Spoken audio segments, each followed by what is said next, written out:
Moi, j'avais hâte cette fin de semaine-là parce que toute la semaine, ils ont annoncé que le printemps arrivait. Est-ce que vous l'avez vu? Je ne l'ai pas vu arriver. Pour moi, quand il est arrivé, il était découragé, il est arrivé de bord. Il ne voulait plus avoir de printemps. Mais ça va venir. On espère au printemps comme on espère à la venue du Seigneur qui va revenir. Ça, c'est une garantie, par exemple. Maintenant, avant d'aller dans la parole, on va se courber. On va prier. Père éternel, on veut te remercier pour ta présence, premièrement, pour la présence de ton Saint-Esprit en chacun de nous. On veut te remercier pour ta parole et pour ton esprit qui a inspiré ta parole, mais aussi ton Saint-Esprit qui nous aide à comprendre cette parole-là. Et ce matin, je te prie que tu puisses vraiment nous éclairer. Et on sait qu'il y a des passages qui sont un peu plus difficiles à saisir. C'est pour ça qu'on a besoin vraiment de ton esprit pour que tu puisses vraiment qu'on puisse faire pas une idée, mais une conviction ferme sur ta parole. Amen.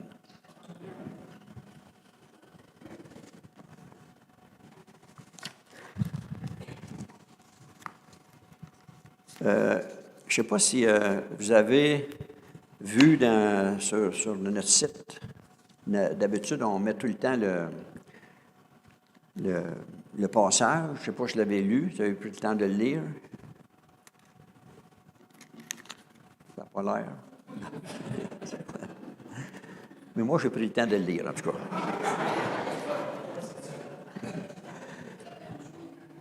Mais c'est ça, avec maintenant qu'André s'est rajouté à notre équipe, des fois, ça fait un peu plus longtemps qu'on a prêché. Puis la dernière fois qu'on avait regardé ensemble la lettre de Paul, la lettre de Paul qu'il avait écrite aux Romains, on était rendu dans la première partie du chapitre 7.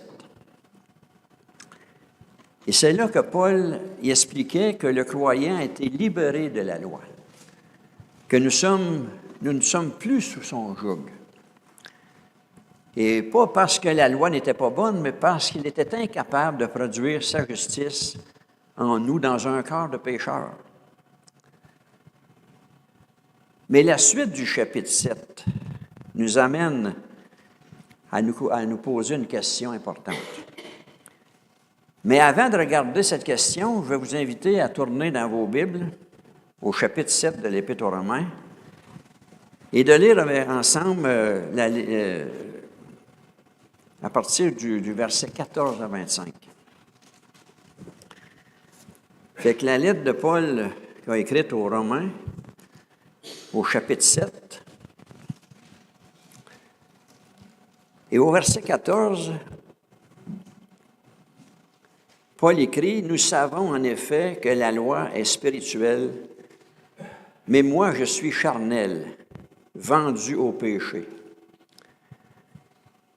Car je ne sais pas ce que je fais. Je ne fais point ce que je veux, et je fais ce que j'haïs. Alors, si je fais ce que je ne veux pas, je reconnais par là que la loi est bonne. Et maintenant, ce n'est plus moi qui le fais, mais c'est le péché qui habite en moi. Ce qui est bon, je le sais, n'habite pas en moi, c'est-à-dire dans ma chair. J'ai la volonté, mais non le pouvoir de faire le bien. Car je ne fais pas le bien que je veux, et je fais le mal que je ne veux pas. Et si je fais ce que je ne veux pas, ce n'est plus moi qui le fais, c'est le péché qui habite en moi. Je trouve donc en moi cette loi. Quand je veux faire le bien, le mal est attaché à moi, car je prends plaisir à la loi de Dieu selon l'homme intérieur, mais je vois dans mes membres une autre loi qui lutte contre la loi de mon entendement et qui me rend captif de la loi du péché qui est dans mes membres. Misérable que je suis, qui me délivrera de ce corps de mort? Grâce soit rendue à Dieu par Jésus-Christ notre Seigneur. Ainsi donc, moi-même, je suis par l'entendement esclave de la loi de Dieu, et je suis par la chair esclave de la loi du péché.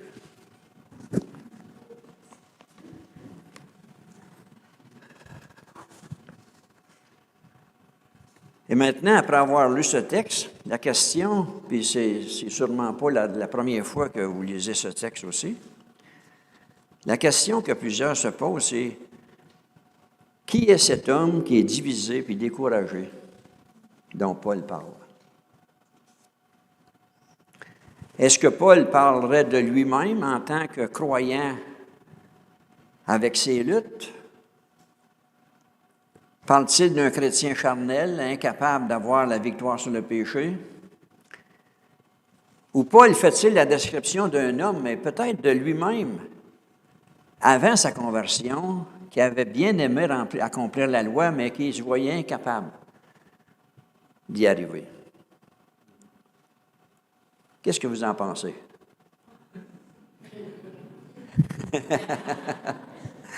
Mais je ne vous demanderai pas de réponse tout de suite, là. Vous répondrez chez vous, en tout cas, vous en discuterez chez vous. Mais en étudiant ce passage, ce que j'ai pu constater, là, c'est qu'à travers les siècles, ce texte a été compris principalement de deux façons, de deux manières, mais que certains ont apporté quelques nuances à leur interprétation.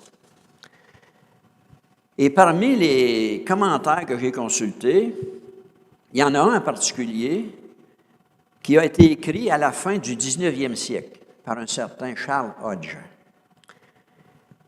Lui, il écrit dans son commentaire au sujet de ce texte, « Il est peu de questions de ce genre qui aient été aussi fréquemment examinées et dont la solution a été aussi directement influencée par les opinions dogmatiques des différentes classes théologiques. » Ensuite, il dit que l'histoire de l'interprétation de la seconde partie du chapitre, j'ai perdu est l'une des sections les plus intéressantes de l'histoire dogmatique de l'Église. Il paraît, selon lui, que durant les 3 premiers siècles, ceux qu'on appelle les pères de l'Église s'accordèrent généralement pour considérer ce passage comme décrivant l'expérience d'un homme encore sous la loi, c'est-à-dire un non-chrétien. Et un certain Augustin, qui a vécu entre les années 350 et 430 après Jésus-Christ, a d'abord lui-même été de cet avis. Mais en examinant son cœur plus profondément, puis aussi en scrutant davantage les Écritures, son opinion a changé sur ce point en particulier, mais aussi sur bien d'autres points. Ensuite, M. Hodge mentionne que les écrivains du Moyen Âge avaient généralement étaient généralement plutôt favorables c'est-à-dire la dernière interprétation ou la dernière opinion d'Augustin sur ce point comme dans d'autres. Ensuite, au temps des réformateurs, on vit apparaître ces anciennes diversités d'opinions sur ce sujet et aussi sur d'autres sujets qui s'y rattachent. Et ces sujets-là, on n'a pas le temps ce matin de les examiner. Mais tout ça pour vous dire que ce sujet reste complexe et qu'il y a plusieurs opinions différentes, diversifiées. Même ici dans l'Assemblée, en parlant avec quelques frères, j'ai pu voir les mêmes différences d'opinion. Alors, j'aimerais qu'on examine ensemble pour qu'on se fasse, nous aussi, une opinion, à la lumière de la parole de Dieu et des commentaires que j'ai consultés et aussi de messages que j'ai entendus. Et tout ça en espérant qu'en sortant d'ici, vous ne soyez pas plus embrouillés. Mais que ça vous aidera à faire votre propre opinion et conviction sur ce sujet, parce que c'est entendu que ce passage-là, on va avoir à le relire puis le relire tout au long de notre vie. Et la première interprétation que l'on trouve dans une très grande majorité de commentaires sur Romains est celle qui mentionne que Paul parle sûrement d'un chrétien avec lequel nous pouvons nous identifier, chacun de nous. Et qu'il parlerait même de son propre expérience personnelle. Et les arguments qui sont dans ce sens sont les suivants. Premièrement, Paul emploie le prénom « je » et « moi » dans ce texte fréquemment.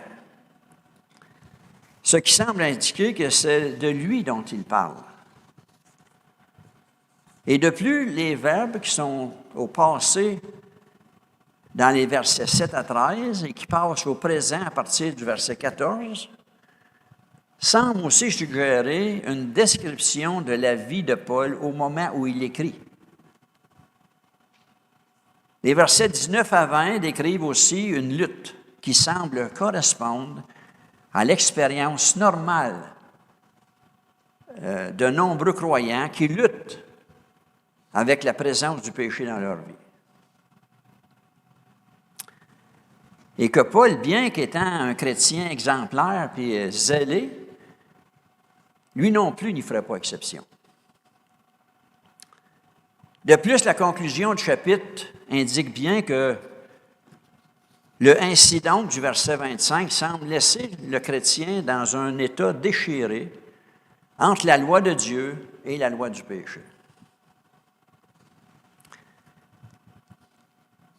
Et aussi, il fait mention dans sa conclusion de la délivrance future que Paul présente en Christ.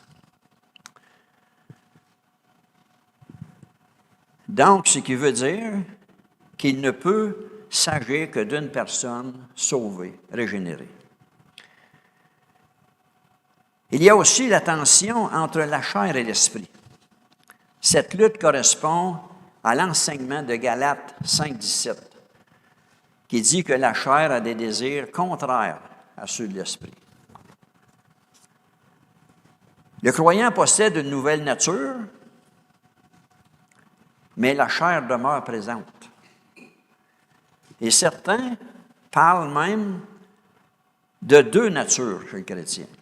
Une nature qui prend plaisir à la loi de Dieu, puis une autre qui lutte contre elle et qui rend captif du péché dans ses membres. D'autres y voient plutôt un chrétien charnel, frustré, qui tente de vivre la vie chrétienne selon les exigences de la loi, mais sans succès. Il a la volonté de faire le bien, mais ne parvient pas à l'accomplir. Et l'expérience qui est décrite ici correspond à ce que beaucoup de chrétiens vivent. Un désir sincère d'obéir, accompagné d'échecs réels. Et comme nous avons vu à plusieurs reprises que notre nouvelle nature habite dans notre corps, dans laquelle habitait notre vieille nature, on pourrait dire qu'il l'a entraîné à faire le mal. Et le verset 25 exprime une reconnaissance envers Dieu par Jésus-Christ. Et cela semble indiquer une foi déjà présente dans cette personne. Et certains avancent que le conflit intérieur prouve que la personne a été régénérée. L'homme naturel ne lutte pas réellement contre le péché, il s'y complaît. Mais il faut dire que cette interprétation a des implications importantes sur notre compréhension de la sanctification.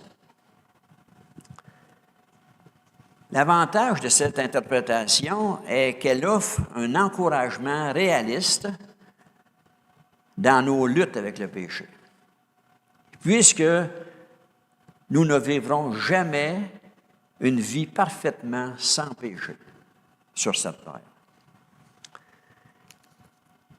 Mais elle comporte aussi un danger. celui d'utiliser Romains 7 comme une excuse pour justifier nos péchés. Nous pouvons, par exemple, nous excuser en disant « Mais ce n'est pas de ma faute, qu'est-ce qui arrive?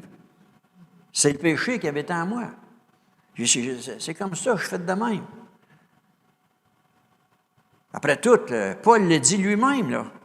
Puis si Paul avait ce genre de combat-là, il est naturel que moi aussi, je passe par là. C'est pour ça que certains théologiens estiment que cette interprétation est difficilement conciliable avec ce que Paul affirme ailleurs sur la victoire du croyant en Christ, qui est devenu une même plante avec lui. En revanche, certains prétendent, comme on l'a vu, que le combat dont Paul parle ne se passe pas dans un homme non régénéré.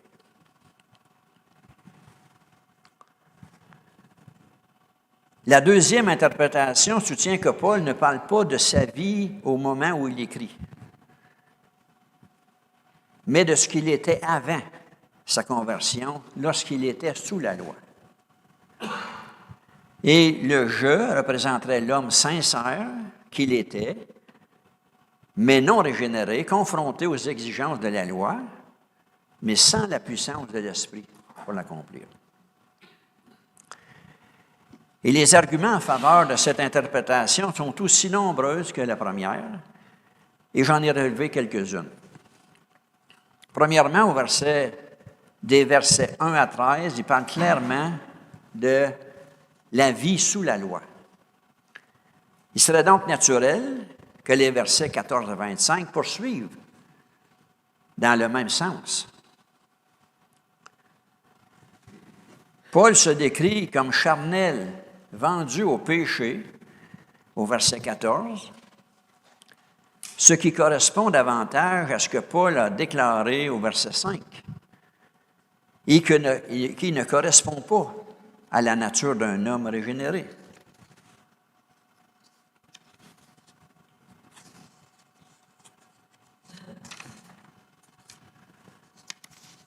Car lorsque nous sommes sous l'emprise de la chair, les passions, les péchés provoqués par la loi agissent dans nos membres et nous faisant porter du fruit pour la mort.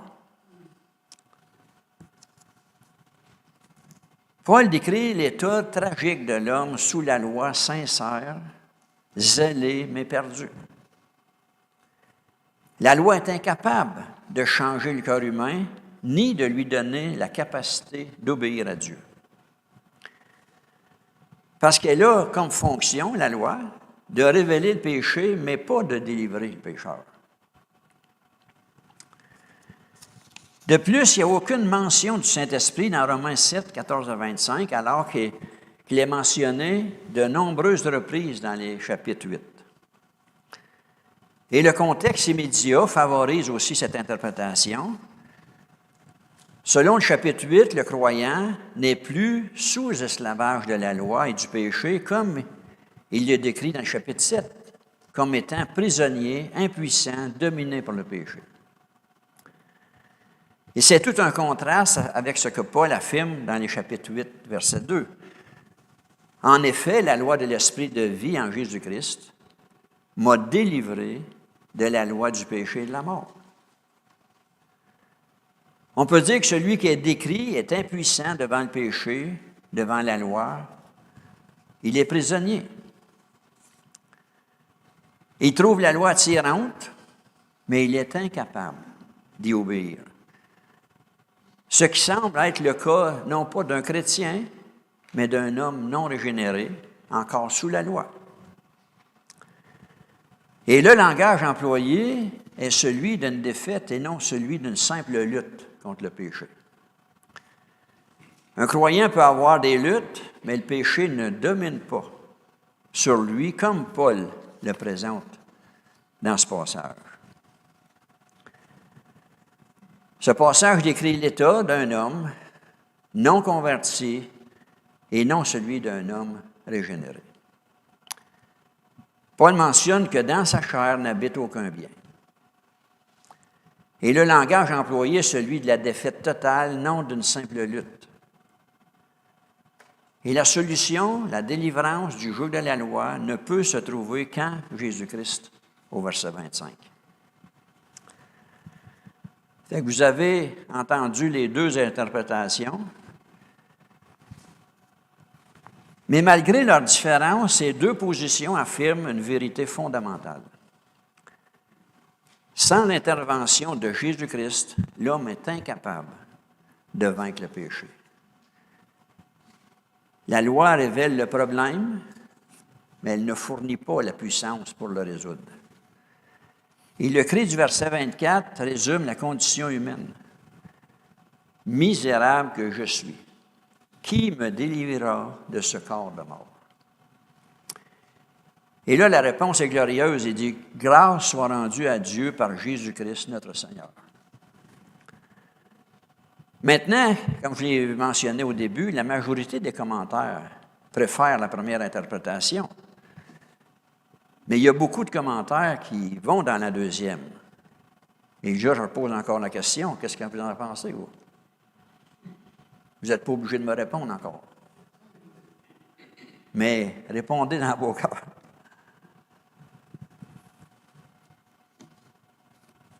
Maintenant, afin de encore essayer de mieux comprendre et peut-être d'en tirer notre propre conviction, on va tenter d'examiner ensemble le texte au complet, de 14 à 25. Mais face à la première interprétation, on va se baser sur la première interprétation pour descendre. Et Paul, à versets 14 à 23, semble indiquer un conflit entre le vouloir et le pouvoir. Au verset 14, il écrit « Nous savons que la loi est spirituelle, mais moi, je suis charnel, vendu au péché. » La loi, c'est bien entendu qu'elle est spirituelle parce qu'elle vient de Dieu. C'est l'Esprit de Dieu qui a inspiré, en tout cas, l'Ancien Testament, qui l'a donné. Donc, la loi ne peut pas être en elle-même le problème. Mais moi, nous dit Paul, je suis charnel. C'est-à-dire contraire de spirituel. Se dit de tout ce qui tire sa nature et son caractère de la chair encore liée à la terre. Je suis mortel. Je vis, je suis faite de chair, et dans ma chair, il n'y a rien de bon en elle. C'est là le problème.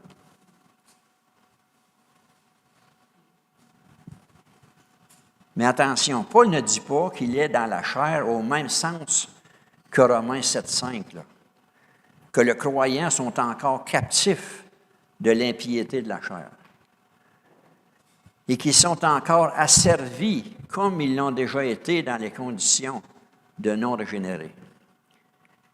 Ni qu'il vit selon la chair comme il le mentionne dans Romains 8,8. Il veut plutôt expliquer qu'il est marqué par la faiblesse humaine.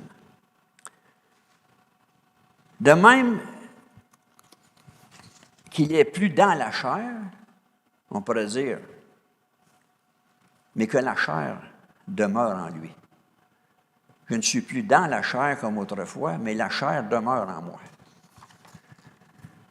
D'ailleurs, dans sa première lettre aux églises de Corinthe, Paul décrit,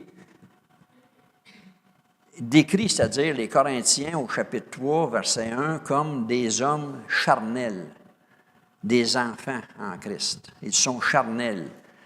Et ce sont les mêmes personnes qu'il avait qualifiées de saints au chapitre 1.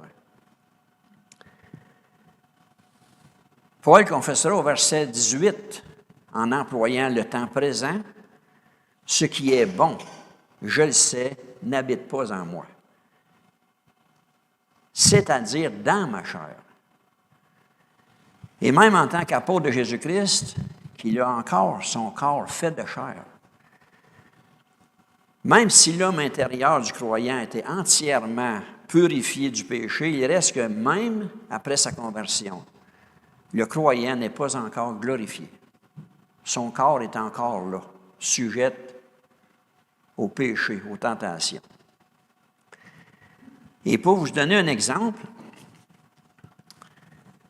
un jour, il y a un certain monsieur Jacques Alexanian, que plusieurs personnes ont connu ici.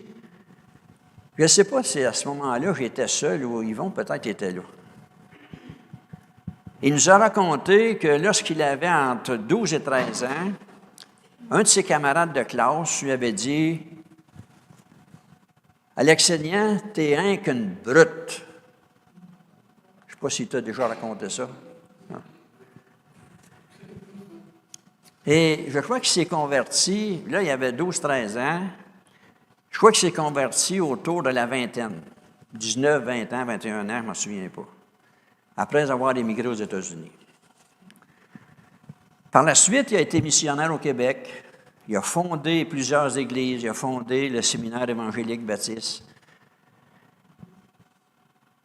Puis là, ce qu'il nous a raconté ça, là, il y avait alentour de 80. Puis là, il m'a dit, ou il nous a dit, tu sais quoi? La brute est encore là. Elle était encore là. Il y avait encore ce combat-là dans sa chair.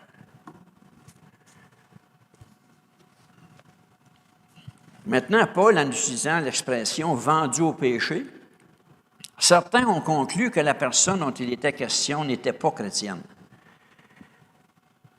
Mais Paul va employer cette expression semblable au verset 23, où il indique clairement que seuls ses membres, son corps de chair, sont captifs de la loi du péché. Et pour prouver que le péché habite encore en lui, Paul déclare au verset 15, « Je ne sais pas ce que je ne fais pas ce que je veux, et je fais ce que j'haïs. Mais plutôt que de traduire « je ne sais pas ce que je fais », la Bible version Colombe et d'autres versions vont plutôt dans le sens que « ce que j'accomplis, je ne le comprends pas ». C'est comme s'il disait « lorsque j'agis comme ça, je ne me reconnais pas ».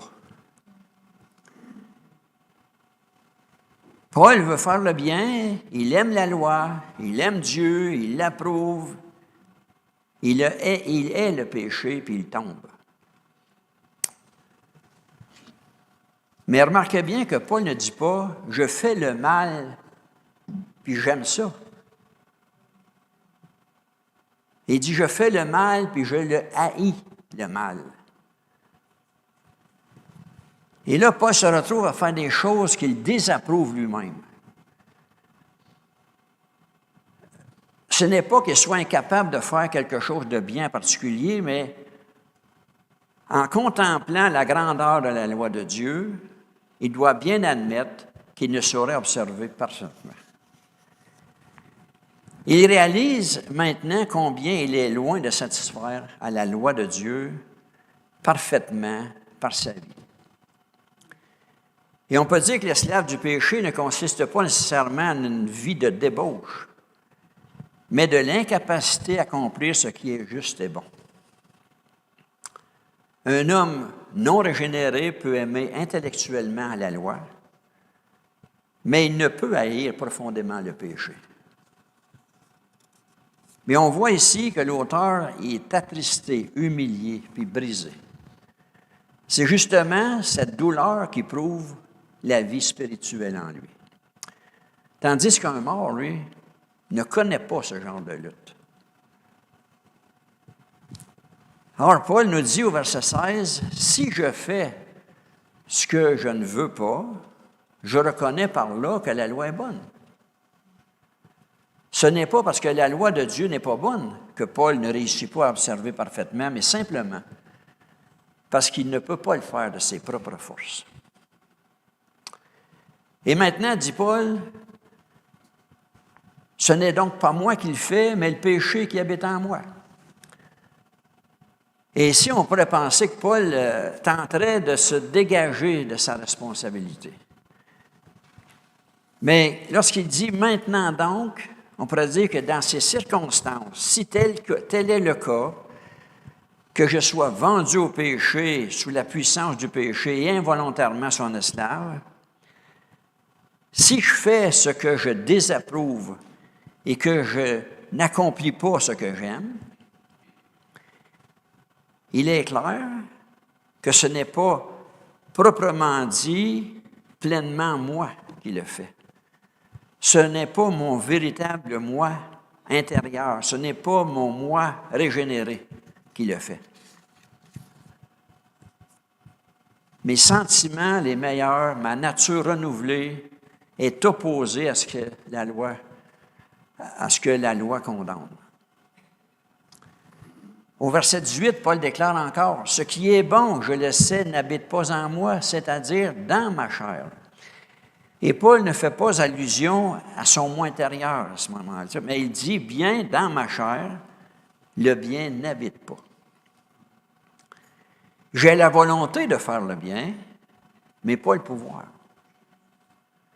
Il est incapable de satisfaire aux exigences de la loi, et la raison était qu'en lui-même, il était entièrement dépravé.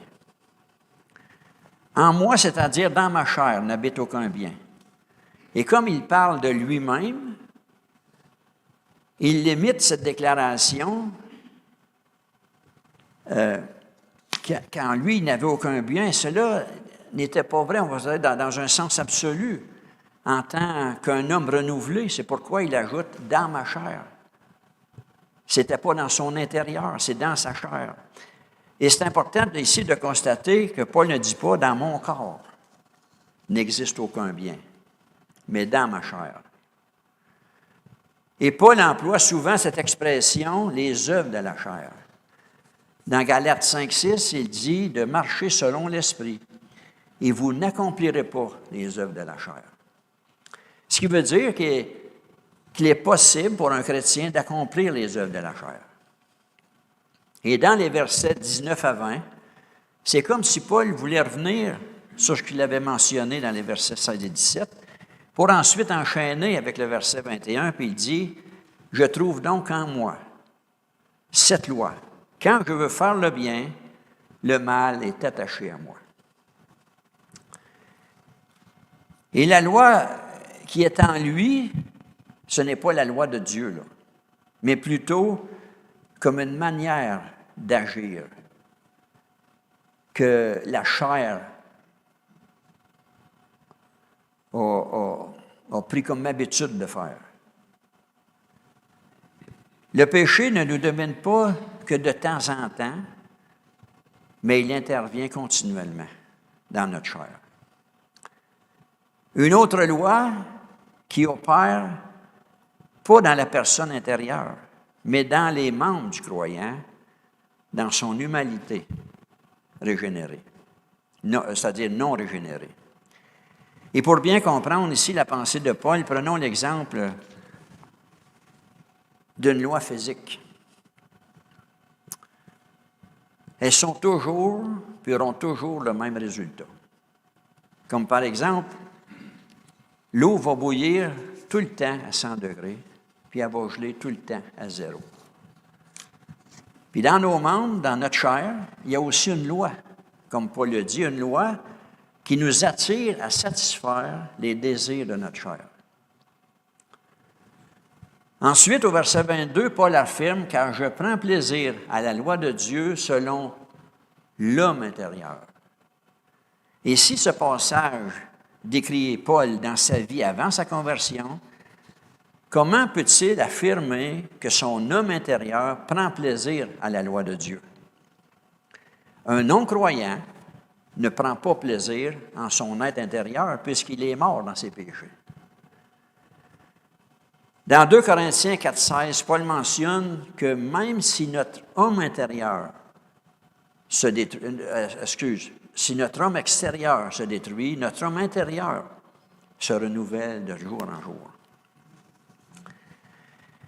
Puis au verset 23, Paul mentionne aussi qu'il y a dans mes membres une autre loi qui lutte contre la loi de mon entendement et qui me rend captif du péché qui est dans mes membres. Une autre, c'est-à-dire une autre qui se trouve dans mon homme intérieur, ou que la loi de l'entendement, car par l'une, c'est-à-dire Paul prend plaisir à la loi de Dieu, et par l'autre, comme dans Galates 5,17, la chair et l'esprit sont représentés comme étant contraires l'un à l'autre. Dans mes membres équivaut à ma chair, en moi. Et si nous examinons Romains 6,9, où Paul parle des chrétiens, il leur dit qu'il parle à la manière des hommes à cause de la faiblesse de leur chair. La loi du péché dont je suis captif est dans mes membres, dans ma chair. Et c'est pourquoi Paul va s'écrier au verset 24, « Misérable que je suis, qui me délivrera de ce corps de mort? » Et là, il aurait pu ajouter « de ce corps de mort qui est fait de chair ». Et sa réponse vient aussitôt, « Grâce soit rendue à Dieu par Jésus-Christ notre Seigneur. » La solution est en Jésus-Christ.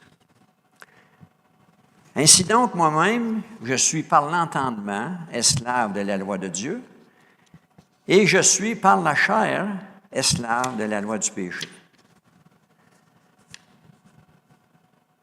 Charles Hodge, que j'ai mentionné tantôt, il a écrit aussi « Admettre avec humilité et honnêteté que notre chair est irrémédiablement mauvaise, même après notre nouvelle naissance, est le premier pas vers la sainteté. » Parce que si nous avons, c'est-à-dire une trop haute opinion de nous-mêmes, nous ne crierons pas à Dieu de nous secourir, de nous délivrer.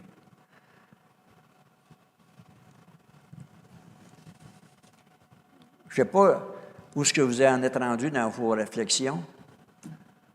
Si ça vous prendrait une autre étape, mais moi, je vais vous en donner une. J'ai découvert un message qui, l'auteur, prenait les mêmes versets de 14 à 25 et il allait avec la deuxième interprétation. Donc, il allait les mêmes versets, mais avec des arguments contraires à ceux que j'ai emmenés. Si ça vous intéresse, vous viendrez me voir, je vais vous donner le lien. Si ça ne vous intéresse pas, c'est une base, c'est correct. Mais pour conclure, j'aurais bien aimé vous dire quelle était la bonne interprétation, la première ou la deuxième. Probablement, vous avez une bonne idée de ma position, mais puisque parmi des très grands théologiens, plusieurs ne s'accordent pas, puis qui ont changé d'avis à plusieurs reprises, eh bien, je ne me risquerai pas à trancher non plus. Le but de mon message était qu'après avoir entendu les deux positions, que vous-même, vous puissiez faire votre propre conviction. Mais quelle que soit la position qu'on adopte, une chose est certaine. Le texte décrit l'impuissance totale de l'homme face au péché sans l'intervention de Jésus-Christ. Et c'est là que se trouve le cœur du message évangélique. Il est possible que Paul décrive ici le combat intérieur d'un croyant. Il est possible aussi qu'il décrive l'expérience tragique d'un homme sous la loi. Mais dans les deux cas, le message central demeure. L'homme livré à lui-même est impuissant et la loi est incapable de sauver le pécheur. La volonté humaine non plus ne suffira jamais. Et la sincérité religieuse sera toujours insuffisante pour sauver le pécheur. Seul Jésus-Christ peut délivrer et accorder le pardon à celui qui croit.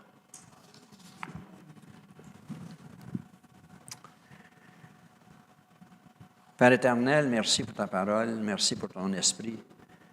Et je sais que c'est toi qui vas opérer dans chacun de nos cœurs. Et le but de ton opération, de nous faire comprendre ta parole, ne sera pas nécessairement qu'on connaisse plus de choses, qu'on ait plus de convictions, mais qu'on puisse s'approcher davantage de toi. Qu'on puisse vraiment travailler à devenir semblable à toi. Quelle que soit la position qu'on adopte, une chose est certaine, c'est qu'on a besoin de toi. Amen.